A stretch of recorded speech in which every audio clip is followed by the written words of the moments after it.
Break के बाद स्वागत है आप सभी का। मध्य प्रदेश छत्तीसगढ़ की 3 सीटों पर उपचुनाव के लिए काउंटिंग चल रही है। तीनों सीटों पर भारतीय जनता पार्टी आगे। रुझानों में रायपुर दक्षिण से बीजेपी आगे, बुधनी सीट से अब बीजेपी आगे हो गई है। अब से कुछ देर पहले तक कांग्रेस पार्टी के प्रत्याशी आगे थे, लेकिन फिर से बीजेपी आगे हो गई है। विजयपुर सीट से भारतीय जनता पार्टी के प्रत्याशी लगातार आगे चल रहे हैं। तो बिल्कुल मध्य प्रदेश और छत्तीसगढ़ की 3 सीटों पर जो अभी शुरुआती रुझान है उसके हिसाब से भारतीय जनता पार्टी आगे चल रही है। रायपुर दक्षिण से बीजेपी के प्रत्याशी सुनील सोनी आगे चल रहे हैं। वहीं पर अगर हम मध्य प्रदेश की दोनों सीटों की बात करें, विजयपुर और बुधनी, दोनों से बीजेपी आगे चल रही है। बुधनी से कुछ वक्त पहले कांग्रेस के जो प्रत्याशी थे राजकुमार पटेल, वो आगे चल रहे थे, लेकिन अब बीजेपी के प्रत्याशी रमाकांत भार्गव आगे चल रहे हैं। विजयपुर सीट से भी बीजेपी के प्रत्याशी रामनिवास रावत आगे चल रहे हैं। तो भारतीय जनता पार्टी के खेमे में जाहिर तौर पर खुशी की लहर होगी, क्योंकि तीनों ही सीट पर, दोनों राज्यों की तीनों ही सीट पर बीजेपी आगे चल रही है।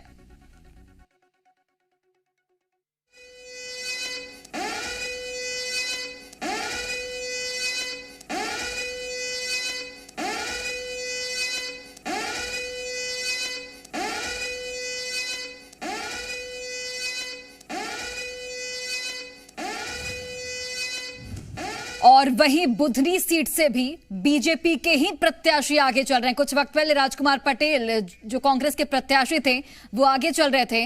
और ये बड़ी खबर आप तक पहुंचा रहे हैं। बुधनी उपचुनाव के लिए काउंटिंग लगातार जारी है और ये ताजा अपडेट है। रुझानों में फिर से कांग्रेस के प्रत्याशी आगे हो गए हैं। कांग्रेस के प्रत्याशी राजकुमार पटेल रुझानों में फिलहाल आगे चल रहे हैं। तो अभी कुछ वक्त पहले बीजेपी आगे चल रही थी, लेकिन फिर एक बार कांग्रेस के प्रत्याशी राजकुमार पटेल आगे चल रहे हैं रुझानों में। वहीं अगर हम विजयपुर की बात करें तो वहां पर बीजेपी के प्रत्याशी रामनिवास रावत ही आगे चल रहे हैं। और रायपुर दक्षिण सीट से भी यहां पर सुनील सोनी काफी अधिक मतों से आगे चल रहे हैं। तो 2 सीटों पर बीजेपी आगे है और 1 सीट पर कांग्रेस।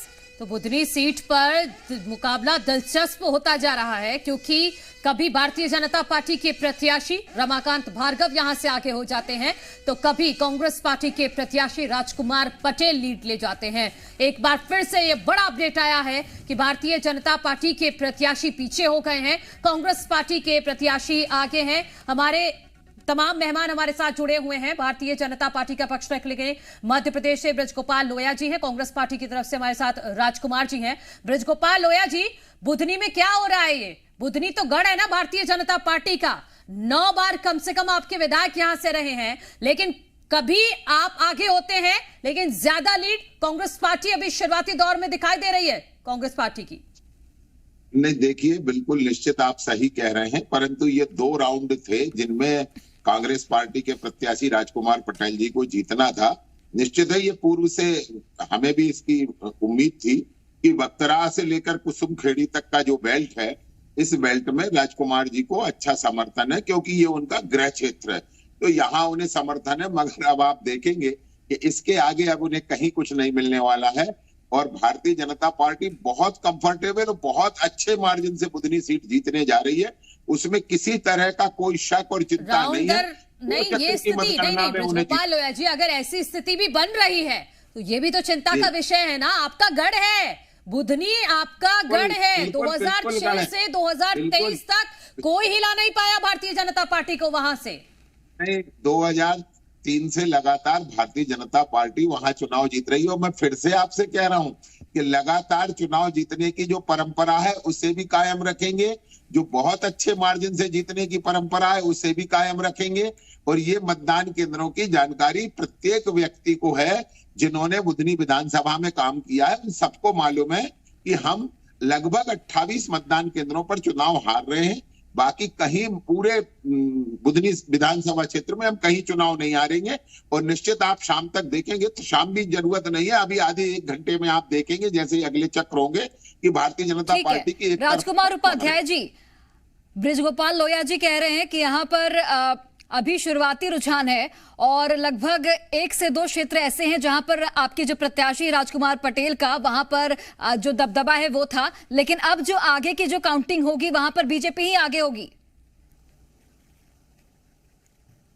देखिए, आप देख रहे हैं, ये बक्तरा की बात कर रहे हैं हमारे साथी। तो वहाँ पर जैत भी आता है, खोआ भी आता है, आमोन भी आता है। उसके बाद ऐसे बहुत सारे बूथ हैं जहाँ भारतीय जनता पार्टी के नेता पिछले कई वर्षों से जीतते आ रहे हैं, लगातार जीत रहे हैं। तो क्या कारण है? ठीक है, मैं आपके पास लौट रही हूँ। इस वक्त एक बड़ी खबर वायनाड उपचुनाव से जुड़ी, इस वक्त की बड़ी खबर जहां से प्रियंका गांधी चुनावी मैदान में है। कांग्रेस पार्टी की प्रत्याशी प्रियंका गांधी वायनाड से आगे चल रही है। 1 लाख से ज्यादा वोटों से आगे चल रही है प्रियंका गांधी। तो ये इस वक्त का बड़ा अपडेट, वायनाड उपचुनाव, हाई प्रोफाइल सीट। यहां पर राहुल गांधी यहां से चुने गए थे, लेकिन उन्होंने वो सीट छोड़ी, उसके बाद अपनी बहन को वहां से उतारा। प्रियंका गांधी प्रत्याशी हैं वायनाड विधानसभा सीट से और इस वक्त आगे चल रही हैं प्रियंका गांधी। राजकुमार जी, अपनी बात पूरी कर लीजिए। अच्छी खबर तो आपके लिए वायनाड से भी आ गई है। जी, विधानसभा का उपचुनाव जो है वो आज आप देखिए पूर्व मुख्यमंत्री का क्षेत्र है, शिवराज सिंह जी का। अभी वर्तमान में वो केंद्र में कृषि मंत्री हैं। उसके बाद ये कहना हमारे साथी का कि वहाँ कुछ बूथों पर हम पीछे हैं, यही आप देख सकते हैं कि क्या वहाँ की व्यवस्था है। मैं खुद उस विधानसभा चुनाव में मध्य प्रदेश कांग्रेस कमेटी अध्यक्ष माननीय जीतू पटवारी जी ने हम लोगों को निर्देश किया था, हम लोगों को सेक्टर बांटे थे, हम उन बूथों पे काम किया है। वहाँ रास्ता नहीं है पहुँचने के लिए, सड़क नाली पानी इतने गंदगी है कि हमें लगा ही नहीं कि ये पूर्व मुख्यमंत्री का क्षेत्र है, वर्तमान कृषि मंत्री का क्षेत्र है। तो एक बार पूरी भारतीय जनता पार्टी की प्रदेश की सरकार और केंद्र के बड़े नेताओं को देखकर आना चाहिए उस विधानसभा क्षेत्र को, बुधनी को, कि वहाँ की क्या हाल है, खाद की क्या व्यवस्था है, किसानों की क्या व्यवस्था है। तो बहुत परेशानी में बुधनी विधानसभा की आम जनता है। ठीक है, आपने मुद्दे उठाए, आप कह रहे हैं कि आपने मुद्दे उठाए हैं और इसी आधार पर आपको जनता ने वोट दिया होगा। ठीक है, वरिष्ठ पत्रकार राजेंद्र अगल जी हमारे साथ हैं, वो विश्लेषण करेंगे विजयपुर का भी और बुधनी का भी। लेकिन उससे पहले मैं एक जो गलती हुई है मैं उसको सुधार देती हूँ। वायनाड लोकसभा सीट है और वहां पर उपचुनाव हो रहे हैं जहां से प्रियंका गांधी आगे चली। राजेंद्र अगल जी, अब आप अपनी बात पूरी कर लीजिएगा। अप्रत्याशित नतीजे नहीं है मध्य प्रदेश के लिए, क्योंकि बुधनी में और विजयपुर में दोनों ही जगह पर भारतीय जनता पार्टी को जीतना था। जिस तरीके से भारतीय जनता पार्टी बुधनी में अगर ये खेल भी हो रहा है कि राजकुमार पटेल जी अभी तक आगे चल रहे हैं, तो फिर ये भी कहीं ना कहीं चिंता का विषय नहीं हो जाता है जब गढ़ है भारतीय जनता पार्टी नाम से चलता है वहां पर। मैं आपको फिर बताता हूं, जिस तरीके से मैं बात से सहमत हूं लोया जी की, कि जैसे रुझानों का जो चीजें दिख रही हैं आपको, जो सामने दिख रहा है उन नतीजों पर नहीं दिख रही। लाडली बहन जो सरकार, अरे लाडली भाई, यहाँ लाडले भाई है, लाडले नाना जी है, लाडले दादाजी है, सब कुछ लाडले है ना यहाँ। हमको मालूम है क्या है ये। इतनी ये निर्णय जो आया है, ये नतीजा आया है, ये जनता का निर्णय नहीं है, मैं इतना ही कहूंगा। नहीं राउत साहब, लेकिन लोकसभा चुनाव के वक्त आपने जो जनता ने कॉल दिया उसको उस वक्त भी हमने कहा था मोदी जी हार गए हैं, लेकिन चाहे महाराष्ट्र हो चाहे और स्टेट में गड़बड़ की है। महाराष्ट्र के नतीजे भी उससे ज्यादा आने वाले थे अच्छे। हमारी 4 या 5 सीटें लोगों ने चोरी की है, मैं आपको बता रहा हूँ। पर राउत साहब, अब दिख रहा है कि महाराष्ट्र के विधानसभा में विपक्ष के लिए भी कुछ, मतलब विपक्ष यही लोकसभा के 2 चुनाव में 2014-2019 ने मोदी और शाह ने यही किया था कि विपक्ष का नेता कांग्रेस को नहीं मिलना चाहिए। इस बार भी वही स्ट्रेटेजी महाराष्ट्र में की है कि विधानसभा में कोई विपक्ष का नेता नहीं रहेगा। ये हमेशा बीजेपी की स्ट्रेटेजी रहती है। लेकिन आप कह रहे हैं कि कुछ गड़बड़ है। गड़बड़ तो है। गड़बड़ क्या है, मतलब अभी ईवीएम में गड़बड़ है या अरे भाई ठहरो, फंडिंग हुआ है, पूरे नतीजे आने तो हम बाद में बात करेंगे ना, क्यों नहीं करेंगे। पैसा तो ऐसा है कि हर चुनाव क्षेत्र में नोटों की मशीन लगाई थी। अरे शिंदे का एक भी उम्मीदवार सिटिंग एमएलए गिरता नहीं, और शिंदे ये बोल रहे थे हमारा एक भी सिटिंग विधायक गिरेगा नहीं। आपको मालूम होगा तो मैं इस्तीफा दूंगा। ऐसा होता है क्या चुनाव में कभी? हमारा एक भी नहीं गिरेगा। ये कौन सा भरोसा है, ये कौन सा लोकतंत्र है? 200 के ऊपर किसी को चुनाव में नतीजे मिलते हैं क्या? जिस देश में, जिस राज्य में सबसे बड़ी बेईमानी हो गई है, इस राज्य की जनता बेईमान नहीं है। ये नतीजे ऐसे दिए आपने कि आपने राज्य को, जनता को बेईमान ठहराया है। नहीं राउत साहब, इस राज्य की जनता बेईमान नहीं है। जो नतीजे आ रहे हैं वो महाविकास आघाड़ी को कबूल है नहीं? नहीं। तो आगे की क्या भूमिका रहेगी महाविकास? नतीजे कबूल नहीं है। मैं मानता हूं जनता को भी नतीजे कबूल नहीं है। जनता को भी जनता का निर्णय नहीं हो सकता है। मैं बार बार बोल रहा हूं और मुझे बार बार आप वही सवाल पूछ रहे हैं। लेकिन जो महाविकास आघाड़ी के कुल आंकड़े दिखाई दे रहे हैं, कुल संख्या दिखाई दे रहे हैं, उससे ज्यादा शिंदे गुट के कैसा हो सकता है? आप अपने मन को पूछे, आप पत्रकार है, आप अपने मन को पूछे क्या महाराष्ट्र में संभव है? आप अपने मन को पूछे कि महाराष्ट्र में शिंदे को 60 सीटें मिलती है, संभव है क्या ये? अजीत पवार को 40 सीटें मिलती है, क्या ये संभव है? भारतीय जनता पार्टी को 125 सीटें मिलती है, क्या संभव है? क्या इस राज्य की जनता भी बेईमान है? इस राज्य की जनता बेईमान नहीं है, उसके ऊपर हमारा विश्वास है। चलिए, थैंक यू। तो बिल्कुल शिवसेना गुट, जो उद्धव ठाकरे का गुट है, उसके नेता संजय राउत को आप सुन रहे थे, जिन्होंने जो अभी रुझान सामने आए हैं जहां पर महायुति बहुमत के साथ आगे बढ़ती हुई नजर आ रही है, उस पर सवाल खड़े कर रहे थे। राजेंद्र अगल जी, वरिष्ठ पत्रकार, हमारे साथ जुड़े हैं। राजेंद्र अगल जी, मध्य प्रदेश की दोनों सीटों का आप विश्लेषण कीजिएगा, लेकिन एक महाराष्ट्र के भी सीट का, महाराष्ट्र के भी जो चुनावी नतीजे अब धीरे धीरे सामने आ रहे हैं, उसका विश्लेषण कीजिए। जिस तरीके से रुझानों में महायुति 215 सीटों पर आगे चल रही है, और ऐसे में संजय राउत को अभी आप सुन रहे होंगे, जिन्होंने सवाल खड़े किए हैं कि ये जनता का मत हो ही नहीं सकता। सबसे पहले मैं मध्य प्रदेश की बात करता हूं, विजयपुर और बुधनी की। उसके कोई अप्रत्याशित नतीजे नहीं है। ये तय था कि यहाँ पर इस तरीके के नतीजे आना है, परंतु बुधनी की जहां तक बात रही है, कुछ जगह पर राजकुमार पटेल जिस तरीके से आगे चल रहे हैं, या रुझानों से ये पता चल रहा है कि कभी आगे होते हैं, कभी पीछे होते हैं, वह सब धरातल पे चीजें वहीं देखने को मिलेगी जब नतीजे घोषित हो जाएंगे। तो क्योंकि भारतीय जनता पार्टी अब बहुत अच्छे मैनेजमेंट तरीके से चुनाव लड़ती है। उसके आगे कांग्रेस का जो संगठन है या कांग्रेस का जो धनबल बाहुबल है, वो कहीं दिखता नहीं है। अब भारतीय जनता पार्टी को अच्छी तरह, जिस तरीके से आपने विजयपुर की रिकॉर्डिंग्स देखी होंगी, audio video recordings social media पे जिस तरीके से चल रही थी, उसको आपको देख के नहीं लगता कि चुनाव में कोई फेयरनेस नहीं बची है, कि चुनाव किस गंभीरता से लोकतंत्र के लिए आवश्यक होता है, चुनाव को किस तरीके से लेना चाहिए और चुनाव को किस तरीके से लड़ना चाहिए। आपको ये पता होना चाहिए कि विजयपुर सीट के 3 दिन पहले ही ये बता दिया गया है यहाँ पर कि विजय जुलूस जो है वो फलानी डेट को निकलेगा। अरे विजयपुर की अभी सीट तो आए, तब तो विजय जुलूस निकाला जाएगा। तो ये तो तय है कि ये नतीजे जिस तरीके के आ रहे हैं, इसमें कोई अचंभित बात नहीं है, चाहे वो महाराष्ट्र के हो और चाहे नहीं राजेंद्र जी, आप क्या कहना चाह रहे हैं? ये तय है मतलब?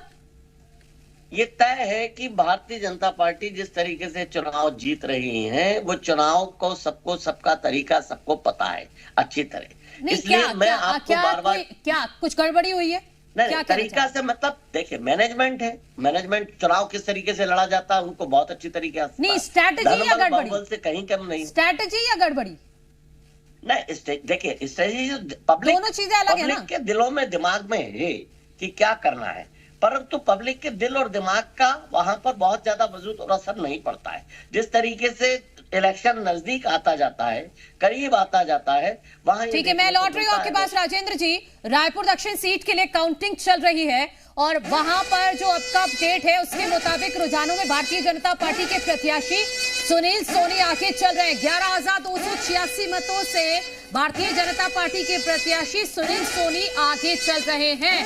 छत्तीसगढ़ की एकमात्र विधानसभा सीट जहां पर उपचुनाव हो रहे हैं, रायपुर दक्षिण विधानसभा सीट से भारतीय जनता पार्टी के प्रत्याशी सुनील सोनी 11,000 से ज्यादा वोटों से आगे चल रहे हैं। अजय गंगवानी जी, आप कह रहे थे 25,000 वोटों से जीत जाएंगे आकाश, 11,000 वोटों से आगे चल रहे सुनील सोनी। दूसरी चीज मैं आपको ये बताता हूँ राजेंद्र जी, मैं आप आ रही हूँ आपके पास। मैं अजय जी से एक सवाल ले लूँ। की गिनती हुई है 7 में से 6 सीट को बीजेपी आ रही है। देखिए मैं अजय जी एक ऐसी सीट पे भी आ रही है। ब्रिजगोपाल लोया जी, देखिए महत्वपूर्ण है कि अभी चौथे राउंड की म्यूट कर लीजिएगा। मैं अजय जी से अभी सवाल ले रही हूँ, फिर मैं आपके पास आऊंगी।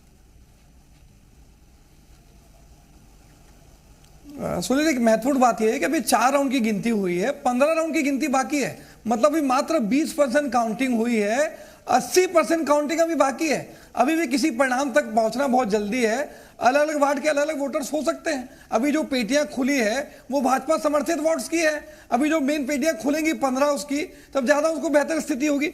दूसरी महत्वपूर्ण बात है कि यहाँ शायद सरकार का जो 11 महीने का कुशासन है, जो वादा खिलाफी है, जो रायपुर राजधानी में बढ़ते अपराध हैं, दिवाली से लेकर अभी तक 20 दिन में 20 से अधिक हत्याएं हो चुकी है। रायपुर दक्षिण के बस स्टैंड में महिला के साथ बलात्कार हो जाता है, 5-5 गोलीकांड हो जाते हैं। यहाँ भाजपा के प्रवक्ता बता दें कि जो बड़े बड़े वादे करके आप सरकार बनाने में सफल रहे, क्या आपने 500 में सिलेंडर दिया, क्या प्रधानमंत्री आवास का 1 रुपए भी किसी के खाते में डाला, 100 दिन में अनियमित कर्मचारियों को नियमित करने का वादा किया था, क्या आपने किया, 1 लाख रोजगार का दावा किया, एक व्यक्ति को रोजगार देने की स्थिति में नहीं है। तो जो लगातार वादा खिलाफी हो रही है, जो रिमोट कंट्रोल की सरकार चल रही है, वो रायपुर की जनता और छतरी जनता बहुत अच्छे से महसूस करी है। जैसे जैसे राउंड की गिनती आगे बढ़ेगी स्थिति और होगी। एक मैं महत्वपूर्ण बात और कहना चाह रहा हूं कि महाराष्ट्र चुनाव के परिणाम पर प्रश्न चिन्ह क्यों लग रहे हैं। पूरे देश की जनता ने देखा कि भारतीय जनता पार्टी के राष्ट्रीय महासचिव विनोद तावड़े खुलेआम नोट बांटते पकड़ाते हैं। आज ये शिंदे गुट के जो सांसद हैं, उनके घर में 2 करोड़ रुपए का मिलता है। आज देवेंद्र फडणवीस के जो पीए हैं, उनके गोडाउन में शराब मिलती है। 1 या 2 दिन पहले एक गाड़ी में 4-4 ईवीएम मिलते हैं। तो शिकायत कीजिए ना अजय जी, उपयोग करके शिकायत कीजिए। लोकतंत्र का गला घोटने का प्रयास, अगर कोई आपत्ति है, कोई गड़बड़ी दिख रही है तो शिकायत कीजिए ना। मीडिया के सामने बोलने से क्या होगा? देखिए बहुत मैं स्पष्ट कह रहा हूं, कि चुनाव आयोग जो है, आज उनसे शिकायत के बाद भी कोई हमारी सम्मानजनक कार्रवाई नहीं हो रही है। आज देखिए महत्वपूर्ण बात मैं कहना चाह रहा हूं कि आज जब नोटों की रास्ते तो सभी खुले हैं, कोर्ट चले जाइए। डायरी मिलती है उसमें 5 करोड़ से ज्यादा का लेन देन। देखिए कोर्ट तो जा रहे हैं। मैं 2 चीजें स्पष्ट कहना चाह रहा हूं। हमारी आपत्ति ईवीएम से इस बात पे है कि फॉर्म 17C और ईवीएम की गणना को क्यों नहीं मिलाया जा रहा है। दूसरी महत्वपूर्ण बात है, हम वीवीपैट की बात करें, उसमें आपत्ति क्या है? नहीं, तो फिर जहां जीत जाते हैं वहां आपत्ति नहीं होती है। झारखंड में जेएमएम आगे चल रही है, वहां पर भी दिक्कत है क्या? अजय जी, जेएमएम आगे है 51 सीटों पर। देखिए वहां पर हो रहा है ये सब जो आप कह रहे हैं, मिलान हो रहा है वहां पर वीवीपैट का और ईवीएम का। या तो आप प्रश्न पूछ लीजिए, आप ही बात कर लीजिए। ऐसे नहीं चलेगा ना अजय जी, प्रश्न पूछिए, कड़वा ये तो नहीं चलेगा। आप सुन, मेरी बात का जवाब ही नहीं देने दे रहे हैं। आप चाहते क्या है सोनल जी? आप ही प्रश्न पूछेंगे, आप ही जवाब देंगे, तो आप ही दे दीजिए, मैं शांत हो जाता हूं। मैं तो काउंटर सवाल कर रही थी। भारतीय जनता पार्टी के सांसद देखिए बहुत महत्वपूर्ण बात मैं कोट करना चाह रहा हूं। आप ही के भाजपा के सांसद डेमोक्रेसी एट रिस्क की किताब लिखते हैं, उन्होंने खुद उंगली उठाई। इन्हीं के भाजपा के नेता आडवाणी जी खुद कहते रहे, बात हार और जीत की नहीं है। क्या सत्ता बल धनबल का दुरुपयोग को उचित मानती है सोनल जी? क्या विनोद तावड़े खुलेआम नोट बांटते, क्या इसको उचित मानते हैं? बटेंगे तो कटेंगे, ये बांटने और काटने की जो राजनीति कर रहे हैं। मैं एक स्पष्ट से कह रहा हूं कि एनडीए के गठबंधन के अजीत पवार जी, अशोक चौहान जी और ये खुद ही इनके नेता जो है, इनके बयान का विरोध कर रहे हैं। क्या भाजपा के प्रवक्ता बता दीजिए, क्या बटेंगे तो कटेंगे? अनुराग अग्रवाल जी, अजय गंगवानी जी पूछ रहे हैं कि ये भ्रामक जो बातें कही जाती हैं, बटेंगे तो कटेंगे, और यहाँ पर बांटने और काटने की बात कही जाती है, ईवीएम पर भी सवाल खड़े कर रहे हैं। क्या कहेंगे आप? मेरे प्रश्नों का उत्तर तो आपने ही दे दिया था कि जहां वायनाड की बात होती है वहां पे ईवीएम पे सवाल नहीं उठते हैं। 2018 में जब छत्तीसगढ़ में कांग्रेस की सरकार बनती है उसी ईवीएम से तब कोई सवाल नहीं उठते हैं। 2004 और 2008 में केंद्र में यूपीए की कांग्रेस की सरकार बनती तब सवाल नहीं उठते। जैसे ही हारने लगते हैं वो सवाल उठते हैं। और जिस झारखंड में आप आगे होने का दावा कांग्रेसी कर रहे हैं, वहां भी तो कांग्रेस कहीं नहीं थी ना। मैं वही कह रहा हूं कि नैतिक हार स्वीकार कर चुकी कांग्रेस अब देश की राजनीति में बाहर हो चुकी है। और जहां तक छत्तीसगढ़ की बात है, 11 महीने में माननीय विष्णुदेव साय जी के सरकार में 400 सीट का दावा करने के बाद 240 सीटों में सीमित हो जाते हैं। अजय जी बोलने दीजिए ना उन्हें। मैं बहुत महत्वपूर्ण आंकड़ा कोट करना सोनल जी। नहीं अजय जी, मैं मनु बोल रही हूँ स्टूडियो से। आप हर बार गलत नाम ले रहे हैं। मेरी बात सुन लीजिए अजय जी, आप कुछ कीजिएगा, लेकिन अनुराग जी को उनकी बात पूरी। मैं माफी चाह रहा हूँ मणि जी। अनुराग जी जी मनु जी, मैं वही कह रहा हूं, जो दिख रहा है अगर उसको अस्वीकार करेंगे तो फिर जनता आपको अस्वीकार कर देगी, और ये देश की जनता बता रही है। प्रो इनकम्बेंसी क्या होता है ये भारतीय जनता पार्टी के कार्यकाल में हुआ है। आप देखिए 11 महीने की सरकार में हमने वो सारे वादे जो हमने किए थे वो पूरे करने प्रारंभ कर दिए थे। प्रधानमंत्री आवास 18 लाख, प्रधानमंत्री बाद में, मुख्यमंत्री जी बाद में घर में गए। 3100 में हम चावल खरीद रहे हैं। हम रामलला दर्शन यात्रा प्रारंभ कर दी और उसकी परिणति जनता मुहर लगा रही है विष्णुदेव साय जी की सरकार में। और एक बहुत बड़ी बात जो छत्तीसगढ़ में हो रही है, देश के आंतरिक सुरक्षा के सबसे बड़े खतरे नक्सलवाद पे ये विष्णुदेव साय जी की सरकार आक्रामक होकर हमले कर रही है। 200 से अधिक नक्सली मार दिए गए, कल भी 10 नक्सली मारे गए थे। ये प्रदेश माननीय केंद्रीय गृह मंत्री अमित शाह जी के निर्देशानुसार माननीय विजय शर्मा जी के नेतृत्व में पूरे प्रदेश को नक्सल मुक्त करेगा और 11,000 वोटों से आगे हैं। अभी तो आधे राउंड की गिनती नहीं हुई और 11,000 वोट से आगे। आप सोचिए जब परिणाम आगे बढ़ते जाएगा तो फिर एक नया रिकॉर्ड ना बन जाए रायपुर दक्षिण में। बार-बार कहता हूं 2-3 बातें कांग्रेस परिवारवाद से। ठीक है बाबूलाल शर्मा जी, जो मुद्दे उठाए जा रहे हैं कांग्रेस की तरफ से, कानून व्यवस्था का मुद्दा, भारतीय जनता पार्टी की तरफ से नक्सलवाद का मुद्दा और विकास का मुद्दा, क्या वाकई ये तीनों मुद्दे रायपुर दक्षिण विधानसभा के उपचुनाव में चले हैं? जनता के बीच में जिक्र हुआ है इनका? व्यवस्था की बात तो कांग्रेस सही कह रही है, कुछ ज्यादा बिगड़ी हुई लगती है, लेकिन असर नहीं हुआ इसका। ये तो मानना पड़ेगा कि जो कांग्रेस जितने भी आरोप लगा रही है उसका कोई असर जो है। प्रधानमंत्री के नेतृत्व में जनता पूरा विश्वास भाजपा भी व्यक्त कर रही, मेरी अपनी ओर से बधाई। मध्य प्रदेश के मुख्यमंत्री डॉक्टर मोहन यादव को आप सुन रहे हैं। उन्हें पूरा भरोसा है कि मध्य प्रदेश की दोनों सीटों पर बीजेपी की जीत होगी। बाबूलाल जी अपनी बात पूरी कीजिएगा। देखिए, हर राउंड में बढ़त होना ये स्पष्ट दर्शा रहा है कि रुझान क्या है। तो जीत हार का आंकड़ा कोई भी हो, लेकिन ये दिखने लगा है 6 राउंड के अंदर में कि बहुत ज्यादा बढ़त जो है हर राउंड में बढ़ती जा रही है। और ये बढ़त अगर बनी रही तो निश्चित रूप से ये संभव है, जो भारतीय जनता पार्टी के प्रवक्ता कह रहे हैं कि हम रिकॉर्ड मतों की जीत से जीतेंगे। अगर हर चरण में इस तरह बढ़ा तो निश्चित रूप से ये साबित हो भी जाएगा, तो कोई बड़ी बात नहीं होगी। ये जो स्थिति है वो बिल्कुल ये दिखा रही है कि आरोपों का किसी भी प्रकार का असर दक्षिण में नहीं दिखाई दे रहा है। जो कुछ भी दिखाई दे रहा है वो बृजमोहन अग्रवाल के बिल्कुल जाहिर तौर पर बृजमोहन अग्रवाल के चेहरे का, उनके प्रभाव का जो असर है वो देखने को मिल रहा है। हालांकि जो रुझान है वो अब धीरे धीरे नतीजे में तब्दील होंगे, दावे कांग्रेस की ओर से भी किए जा रहे हैं। आप सभी मेहमानों का बहुत बहुत धन्यवाद हमसे बातचीत करने के लिए। और हमारी महा कवरेज लगातार जारी है, एक एक सीट का जो अपडेट है वो हम आप तक पहुंचाएंगे। इसके साथ ही महाराष्ट्र और झारखंड विधानसभा चुनाव का भी हर अपडेट आप तक पहुंचाएंगे। फिलहाल एक छोटे से ब्रेक के लिए रुकते हैं, जल्द हाजिर होंगे।